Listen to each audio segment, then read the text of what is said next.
বস্তুনিষ্ঠার জন্য চাই সত্যনিষ্ঠা, এই প্রতিপাদ্যকে সামনে রেখে বৃহস্পতিবার বিকেলে শহরের শাহীপাড়া মোড় নীলফামারী প্রেস ক্লাবে সাংবাদিকদের সঙ্গে মতবিনিময় সভার আয়োজন করেন বাংলাদেশ জামায়াত ইসলামী নীলফামারী জেলা শাখা।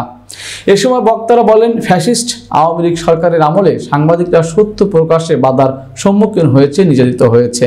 তাই সাংবাদিকদের নিরাপত্তায় জামায়াত ইসলাম সর্বাত্মক পাশে থাকবে বলে মন্তব্য করেছেন জেলা জামায়াতের আমির অধ্যক্ষ আব্দুস সাত্তার। এছাড়াও আগামী 19 এপ্রিল জামায়াতের আমির ডক্টর শফিকুর রহমানের নীলফামারীর জলঢাকায় আগমনকে কেন্দ্র করে এই মতবিনিময় সভা করেন সংগঠনটি।